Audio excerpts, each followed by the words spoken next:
What's up, friends? Mike Myers here with the Songwriting for Guitar podcast, episode number 9, Jim West.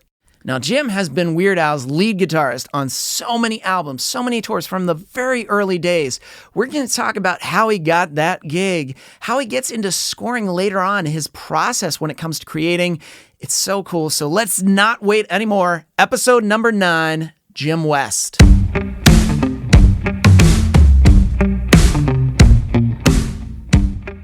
Jim, thank you so much for being here. Mahalo nui loa, my friend. Thank you. Oh, I have to admit, I am so excited because there's so many questions I want to ask you, and I want to hear all your stories because for me, I feel like I know you because I've seen you in every Weird Al music video. I know what you look like.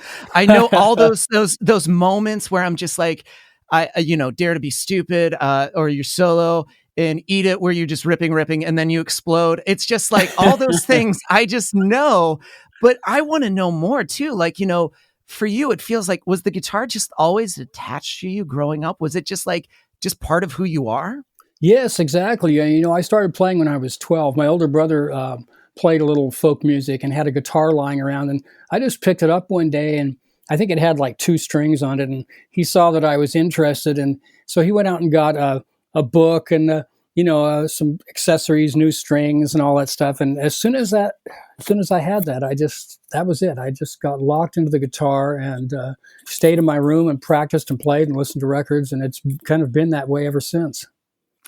So was the majority of your learning of guitar kind of like through that, that book, self-learning, and then just like records, and then eventually kind of like bands?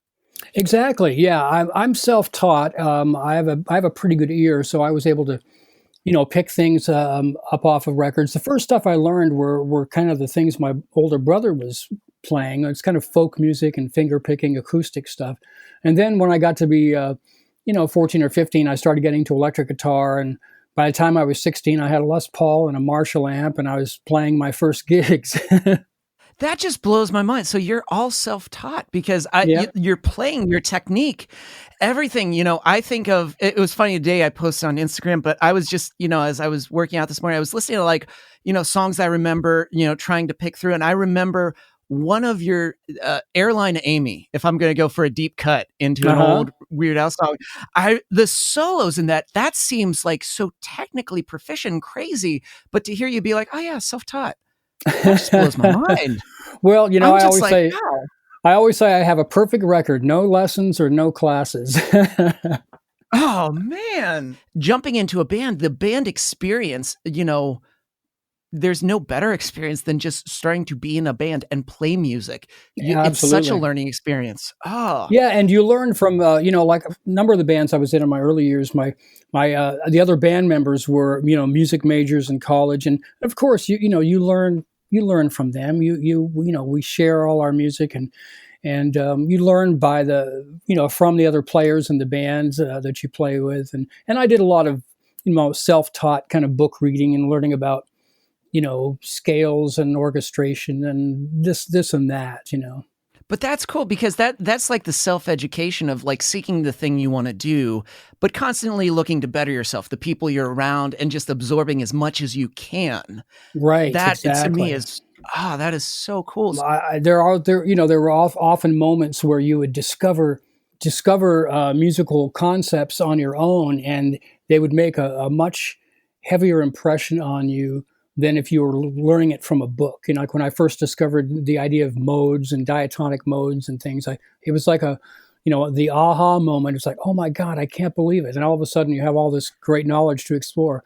Had I learned that from a book, I don't think it would have had the same impact.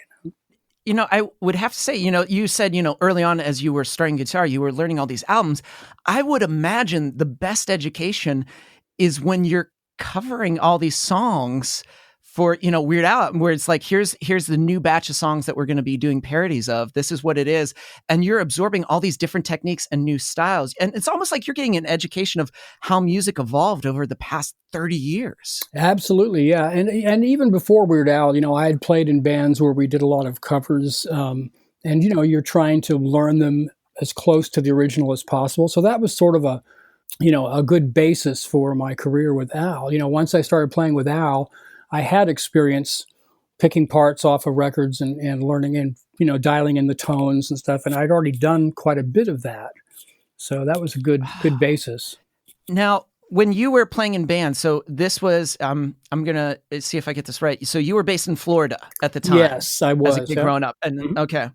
Was it, before meeting out, what was the reason for eventually, were you like, I need to go to Los Angeles. I need to go to LA because that's where music happens. Well, exactly. I had, in Florida, I had, the best gig I could possibly get. It was a house band situation. I'd been there for almost 2 years, and it was a big club and, the really good money. And I was also partners with some friends in a recording studio. And I realized at that point, it was like, well, I don't know that I can go any farther here, this was, of course, pre-internet. So it wasn't, as easy for people to just live anywhere. So I figured, well, I need to go to to either LA or New York. And LA just appealed to me because the weather was more, compatible and sunny and warm as opposed to, New York weather. Yeah, that makes sense. So what was that period, making that transition, jumping into LA? Well, it was interesting because I had Steve J, who plays bass with Weird Al. We were friends in Florida. So he had actually moved to LA before me. He'd actually gone out originally to audition for Frank Zappa. The club that we both played in that I was mentioning, the house club, a lot of famous rock stars would come in all the time because it was a big happening place. And Frank Zappa came in a couple of times. And I remember one time he came in and he said, this band is really, really good. I don't think I've ever heard a cover band this good. And, give me your phone numbers, So we gave Frank our phone numbers, and he eventually called Steve, and Steve went out to LA to audition, ended up staying. And I remember he called me one day and said, hey, I met these guys in LA, and they need a guitar player, and it's a really good band. And, if you're thinking about coming to LA, so he hooked me up with this band in LA. And so I got to LA, and the next day I was rehearsing with the band. And I think 3 days later I was playing a gig. So it was a pretty easy transition. Wow. I mean, even just the story of just like Frank Zappa rolls through, sees you guys and was like, hey, give me your numbers. That is so cool. So, and even just that, because you hear stories of like, oh, I went to LA and it was months before I had a gig, but there you are. And it's just like, you move there with that specific reason, and then a couple days later, you're playing. It was very lucky. Yeah, I was very lucky because a lot of people, even incredible musicians, come to LA, and it takes them forever, and sometimes they just can't get a foothold, and they just go back home. So I was very lucky. Yeah. Now, in that time as you're playing, how do you run across what is your long-term gig? How did you hear or meet of Al? Steve, the bass player, had, I think he had gotten a call through some kind of referral service he got the chance to play bass on Al's very first record that came out on Scotty Brothers' first album. It was just called Weird Al Yankovic, I think. It had some of the early hits like Rocky Road on there. So I think Steve had played bass on that, and he called me one day and said, hey, I'm working with this guy, Weird Al, and he has some shows, and he's looking for a guitar player, and he's going to audition some guitar players. So, why don't you come down and audition? So I did, and I went and learned some of Al's tunes and met him, and he called me one day and goes, hey, well, you got the gig. and at the time, it was like, okay, I was actually playing in 3 or 4 other bands, just hustling. And I thought, well, he's got some gigs.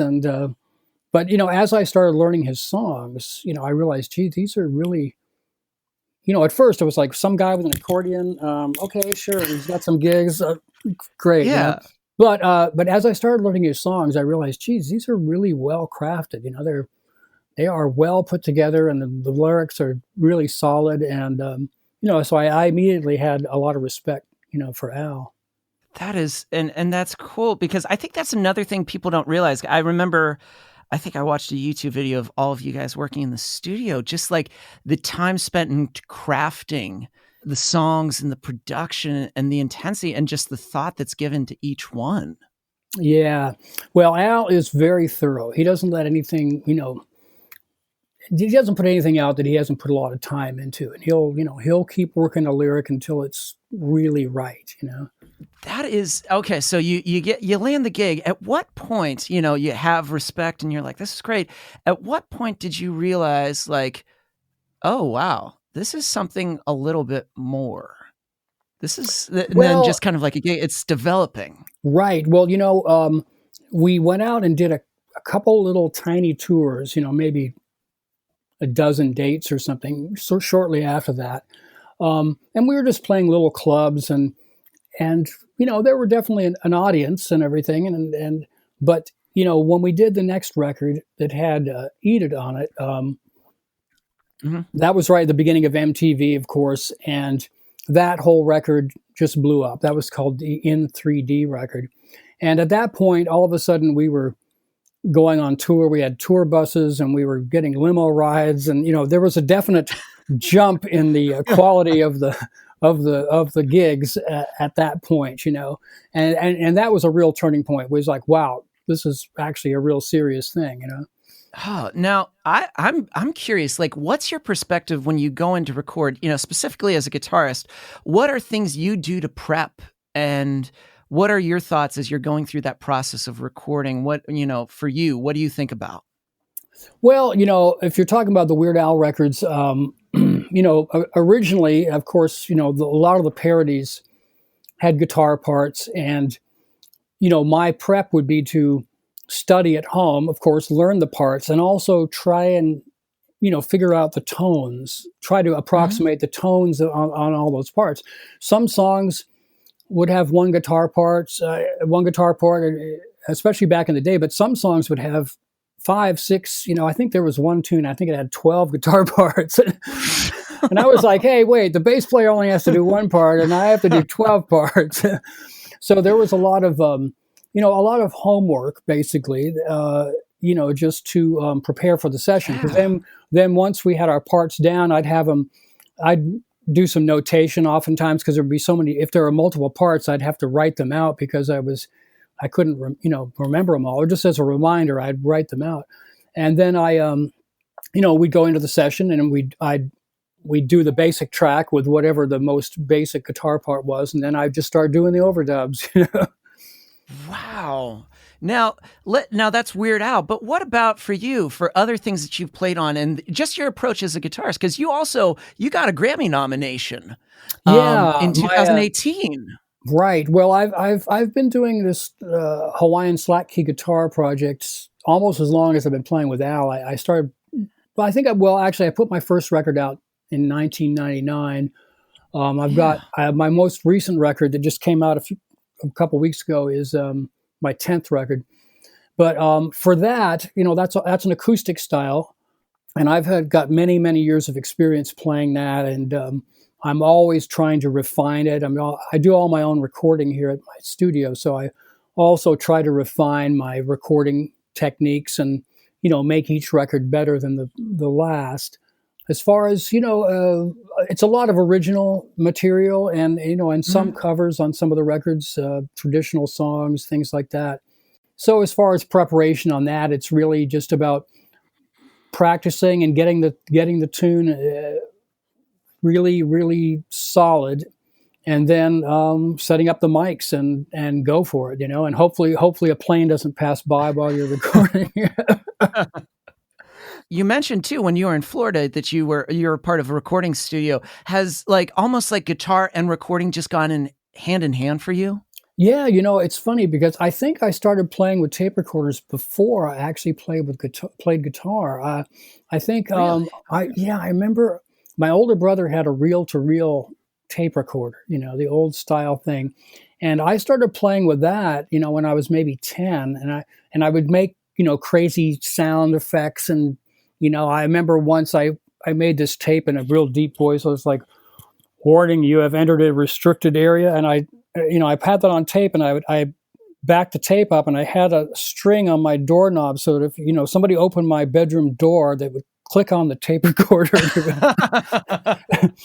And, I remember playing with tape recorders before, and so every time, Yeah. I've pretty much always had some kind of recording setup. In the early days, at a certain point, I had a 4-track tape machine, and then I had an 8-track, and then I had a 16-track, and of course now it's all digital and everything. Now now how do you feel about that shift?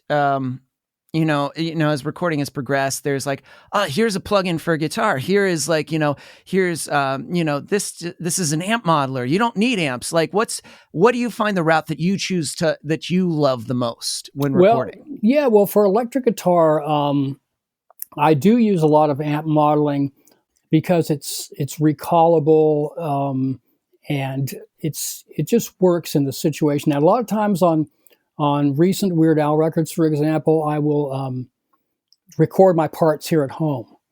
We'll do a lot of Yeah. stuff remotely because I have the basic track, or I have the basic tempo or whatever, and I'll record my parts here. And a lot of times I will use either amp modelers that are in the software. The beauty of those, of course, is that you can keep tweaking the sound after you've recorded the part. You can go back and keep adjusting the sound. But I also Yeah. use the machines that I use on stage are actually Fractal Axe Effects, and they're the first amp modelers that I've ever thought would be good enough to use live. Hmm. And so I'll often use those on my recordings as well. The amp modelers. Now I still do have some great amps, and sometimes, especially if I'm doing anything that's real vintagey, I'll usually mic up an amp. But the amp modelers are getting pretty darn good. Now that's interesting. If you were doing a show, let's say a Weird Al show, how from a guitar standpoint, like how many sounds do you feel like you're just going through? Because I feel like there's definite shifts as you're going through from song to song. Oh, absolutely. On some tours more than others. The tour before the last one was called the Ridiculously Self-Indulgent, Ill-Advised Vanity Tour. And on that tour, we were doing all Al's originals. And we would do a different set every night. So we started off learning 60 songs. Now, you have to have Hmm. a pretty wide sonic palette for that many songs. Yeah. So I would have a basic sort of setup on my Axe Effects pedal that basically covers a lot of basic things. And then as I would be learning songs, like, okay, I need this variation, I would program that in. So and then on that tour, we also played a straight cover as part of the encore every night, a different Okay. one. And there were 77 shows. So I remember learning, we learned 60 songs for the basic core so we could have different, move the songs around every night. And then we learned another 77 songs. So 137 songs, that you're having to, make sure you have a pretty big, wide variety of sounds. You do. And especially if it's just kind of like, nightly, if they kind of vary and they change, that is so many. Yeah, a lot of times during the, rehearsals for the covers, I would be tweaking sounds for that song. Okay, I'm going to, tweak this out to where it's as close as I can get to whatever it is, Billy Idol song or a rockabilly song or whatever. I would be tweaking out the sounds and I'd save it and use it Oh. that night. Now, especially with that, when you're doing all originals, I'm now, especially that you're saying being self-taught, what is your process when you sit down and you're like, oh, this song needs a solo? This needs like this section of the song is bridged out to have like some sort of guitar thing. What is your process? Like, how do you find inspiration in creating riffs or hooks? Well, with Al's originals, he has them pretty mapped out. So he knows where the solo is going to be, but Mhm. we sort of, for the guitar, I sort of kind of, he has a vibe that he wants, and he might have a few reference recordings. Because oftentimes Al's originals, for the most part, are what he calls style parodies or sort of pastiches, meaning that they're in the style of another band. Like Dare to Be Stupid was obviously a Devo pastiche. So, he Mhm. would give us, recordings of various recordings of that band. And then I would try and come up with my guitar parts based, on the style of that band and sound and everything. So And so a lot of the parts were parts that I came up with on my own, unless Al had a specific line that he wanted me to play. And then solos were just go for it, just jump in there but sometimes I would work up a solo on a few tunes. I remember I would, work a solo up ahead of time. But a lot of times they were just like, let's see what happens, hit record and go. Are there any ones that you remember that it was kind of like the hit record and go, and then by the end you were like, oh damn, I like that. It's just like, where did that come from? Yeah, there were always a lot of them. I mean, a lot of times especially in the old days, because in the old days we would be in the studio for everything. Nowadays we often will do parts remotely, but in the old days, first take, I'd blast something out, and Al's like, "Wow, that's great." I said, "Well, no, I can do it better." He said, "You sure? I mean, that's good enough for me if you want to keep it." I said, "No, save that one. I'll do another one." And I would keep sort of refining it. But there were a lot of them that were like that. I know one of my favorite ones was Al did this pastiche of Frank Zappa. It was called Genius in France. It was like about a 10-minute long piece, really long. And Yeah, I know the one. yeah, and Oh, he had Dweezil Zappa play the opening riff because it was sort of supposed to sound a lot like another Frank Zappa song. So Dweezil played the opening riff, and then but there were two or three solo bits in there and it was that kind of thing. I just had nothing planned. I was just hit record. Let's do something, and some of them came out really cool because I was sort of trying to emulate the Zappa technique and stuff. but I mean, the versatility that you have to have, because he may give you some references, but for you and your creative mind, then to adapt it to that style, that genre, and to make it feel authentic, that says something about your playing, because not everyone can easily adapt to that quickly. Like, sometimes people are kind of locked in their genre. You kind of have to be very fluid, I feel. Yes, yeah. Well, that's that's if you're a session, I don't do a lot of I'm not sort of in the session guitarist world here, although a lot of my friends are in that world, a lot of famous LA session players. And that's exactly what you have to do. You have to be super fluid. You have to come in there. If it's a jazz gig, you got to sound authentic. If you come in and it's going to be a country thing, it's like, you got to bring the right guitars and the right amps and the right attitude. And, it's about being very, very fluid. And it's, being a chameleon. So, Oh, but I mean, those three things that you said, like, right, yeah, right guitar, right amp, but the right attitude, and just, I guess, being open, because sometimes people are just like, no. It's like, no. And this idea of just being like, well, I'll see what happens, because you can learn something from that. And I'm sure, are there any songs where you were doing a parody of that you were like, but then as you got into it, you were like, you know what, my mind's kind of changed a little bit. yeah. Gee, I think it happens to an extent on all of them. I mean, Al, when he does parodies or originals, he usually has a certain amount of respect for that artist. Even though he may be sort of making fun of them in a way, but especially on his originals, he has a lot of respect for those artists, and by the same token, usually the stuff that he really likes is stuff that I like too, so it helps that, if it was something that was just really awful, it would be a little harder to get into it. But there have been moments where I'm trying to think of where at least one time there was something where Al wanted me to sound as bad as possible. And, Yeah. like somebody who can't play at all, and he'd be going, no, it needs to be way worse. It's got to be way worse. Can you make it really bad, And then I finally hit on it, and it was like, oh, I'm going to flip the guitar around and play left-handed because I can't play left-handed, and it'll sound like somebody who can't play because it's true. And that worked out Oh. perfectly.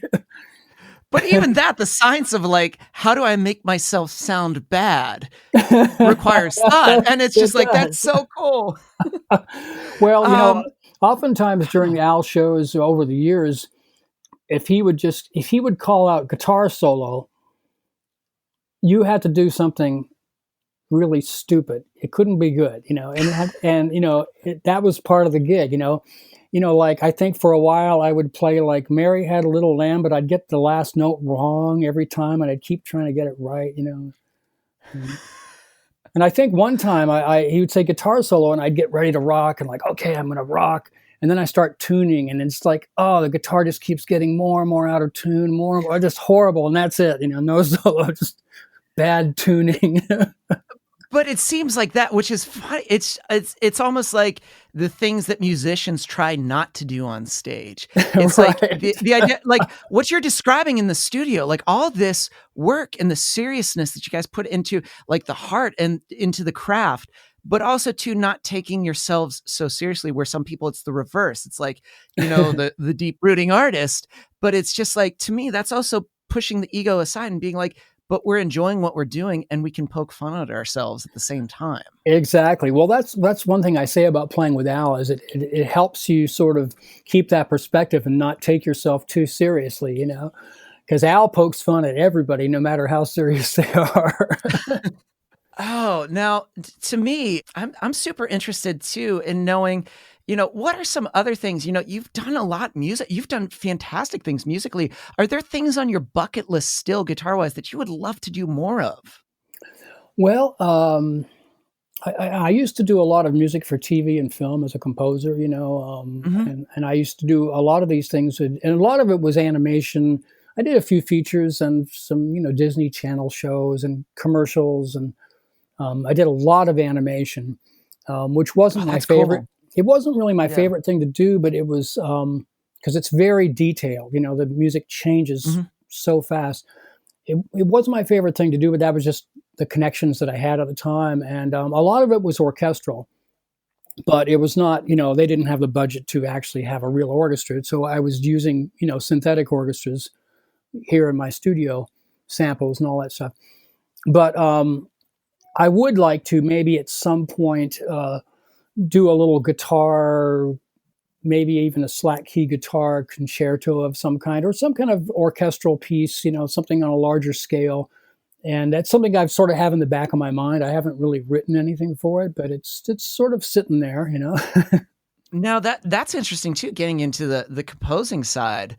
Did you find like, so it was just through people that you knew that you kind of started to kind of like, oh, we need the scoring for this particular show.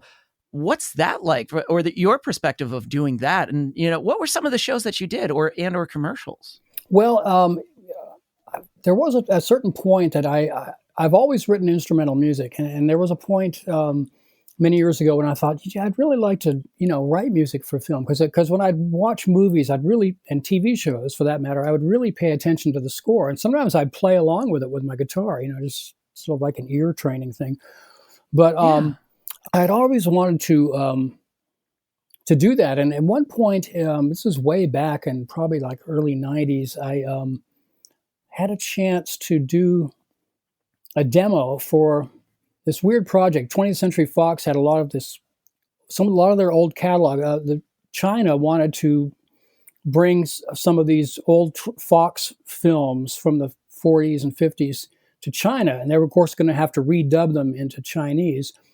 Um, Hmm. so somebody I knew who was in the post production business said, "Look, they got this contract with China for 13 films, and they're going to dub them into Chinese, but any of the music behind the dialogue, they don't have, for the most part, don't have the original tapes of just the music anymore. They're lost or destroyed or damaged. So Yeah. the music and the sound effects under the dialogue all needs to be replaced." And so they said, "Can you do a demo?" Because they're going to audition several composers to for the job. And so what I did was for my demo, I forget which movie it was, but I took the cue, and it was probably like a 2-minute cue, and I just copied it note for note by ear, starting Yeah. with the main melodies and fill it all in, and it was all played by hand, no sequencing or anything. It was all played by hand, using different samples, and I refined that. And when they played it for the producers, they loved it because the other guys just kind of that were auditioning just kind of did their own thing. And I actually copied the original score, and I got the job. And so I had like a year and a half of work of studying some of the greatest composers of all time, film composers, Alfred Newman, and I mean, everybody, Bernard Herrmann, and, famous films like Journey to the Center of the Earth and The Sun Also Rises, and, Shirley Temple, Dimples. And I mean, there was 13 films. I can't remember the names of all of them, but some big Fox films. So I got my film music education from doing that over a period of about a year and a half, and got paid for it too. That is like the best self-education right there, where it's just like, everything that you've shared so far, it's just so cool to hear that it's just like, oh, this thing opened up. And then, but I feel like you're a person that you dove fully into that to immerse yourself, which separated you from the other composers. You studied what was happening. It's like, so what worked for this composition, for this film? Right. You were just like, cool, let me just massage it a little bit and add some things here, but not, go wildly off track, where the other ones, may have just been like, I'm going to put my spin on it. Yeah. And it's just like, no. It worked, because when they would crossfade from the original score to the dialogue with mine underneath it, it was seamless. They were like, nobody would notice anything. It just felt totally natural, because I didn't, change anything. I did it faithfully, note for note, starting with the main melodies and filling in the percussion and the basses and the different pads and stuff. But it worked really well. And it was, like I said, it was a fantastic education, because you're studying orchestration, And then I went on to do some other shows, some features that were not well known, but that played a lot on cable. Some of them were kind of like sort of martial arts type, things, and some Disney Channel shows. I did, then I got into this connection with somebody where I started doing a lot of animation. Before that, I had done some TV commercials for Honda and Nike and a bunch of things, which was a challenge in itself too, because it's 30 seconds of music, But I started getting into animation through another composer friend of mine, and I did tons of shows. I mean, one of the early ones I did was the Iron Man, Marvel Iron Man, the Saturday morning Iron Man, not the feature. Really? But I did that whole series, and the very last one I ever worked on, which was not that long ago, but was the reboot of My Little Pony. Man, and I did a lot of work on the first year of that. But I was busy with my own thing and touring with Al, and I just didn't have the time to put into it. But luckily, since I was on the first year, with animation, they'll basically take the first year music, and they will make a music library of it, and the music editor will keep cutting it in for all the subsequent years, So luckily I was on that first year, and I was able to, they would keep using my music over and over again.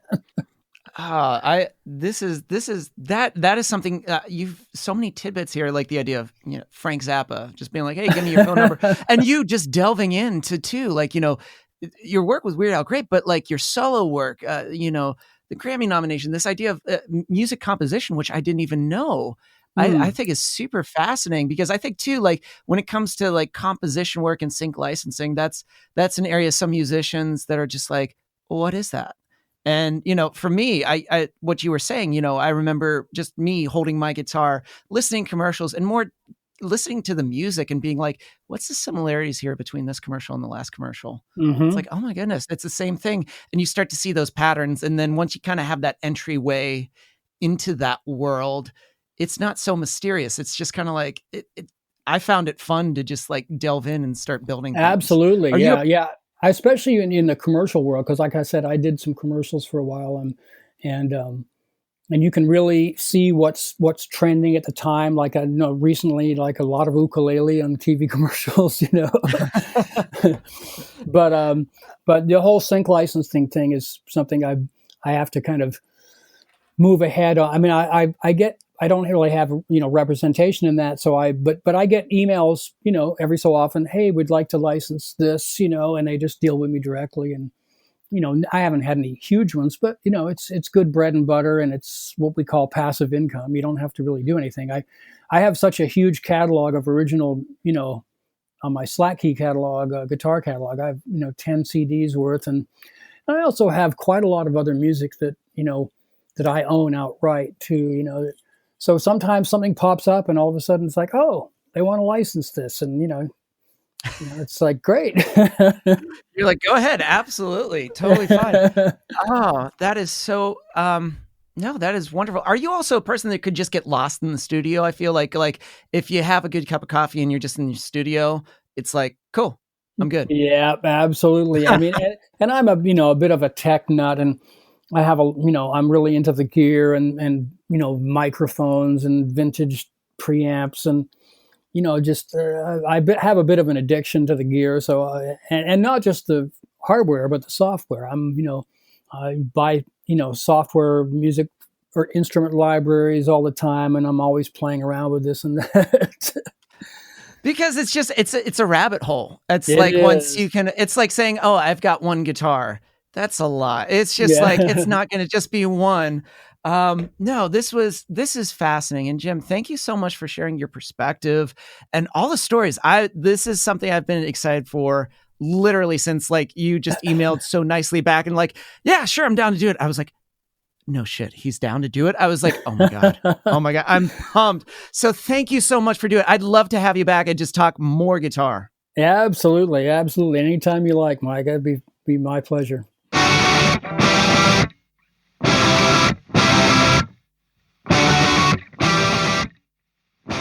In my early days of teaching, when I had to teach Beat It to someone, I would always pull up Eat It. I feel like even now, I still know the words, the majority of very popular songs, but I know the Weird Al versions, and I'm absolutely okay with that.